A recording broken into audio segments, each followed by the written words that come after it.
નમસ્કાર મિત્રો, આજે આપણે ચર્ચા કરીશું જીકાસ પોર્ટલ વિશે। જે વિદ્યાર્થી મિત્રોએ હમણાં જ 12મા ધોરણની પરીક્ષા પાસ કરેલી છે એ વિદ્યાર્થીઓ માટે શિક્ષણ વિભાગ દ્વારા એક પોર્ટલ શરૂ કરવામાં આવ્યું છે, એ છે જીકાસ portal, Gujarat common admission services.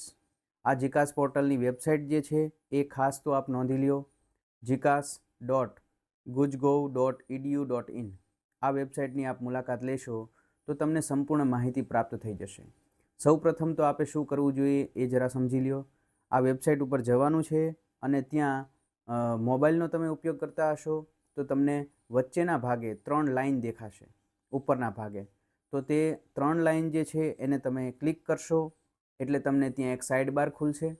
એની અંદર ન્યૂઝ એન્ડ સર્ક્યુલર આપેલું છે, એના ઉપર ક્લિક કરજો। તમે જ્યારે ન્યૂઝ એન્ડ સર્ક્યુલર પર ક્લિક કરો છો ત્યારે તમને એક પેજ દેખાશે।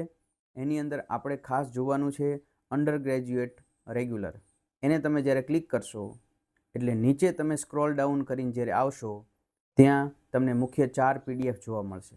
આ પહેલું જે છે સ્ટુડન્ટ ગાઈડલાઇન, જેમાં રજિસ્ટ્રેશન કેવી રીતે કરવું અને આગળની પ્રક્રિયા શું હશે એ વિશેની માહિતી આપી છે, બંને ગુજરાતી અને અંગ્રેજી બંને ભાષામાં આપેલી છે।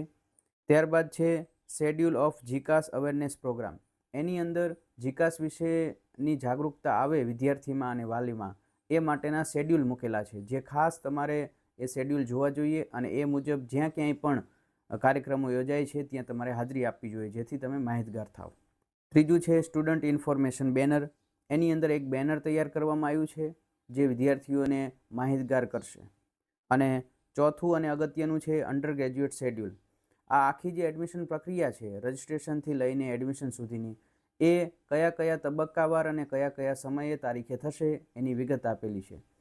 મિત્રો, ફરજિયાતપણે તમારે આ 4 જે PDF છે એનો બરાબર રીતે પૂરેપૂરો અભ્યાસ કરવો જોઈએ અને ત્યારબાદ જ એડમિશનનું ફોર્મ ભરવું જોઈએ।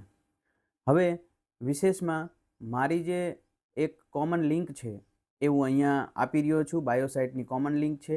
એની અંદર તમે જશો તો ત્યાં તમને ગૂગલ ડ્રાઈવ મળવાની છે। એ ગૂગલ ડ્રાઈવ પર ક્લિક કરશો તો ત્યાં મેં એક ફોલ્ડર બનાવેલું છે જીકાસનું, એની અંદર પણ આ 4 PDF તમને મળી જશે।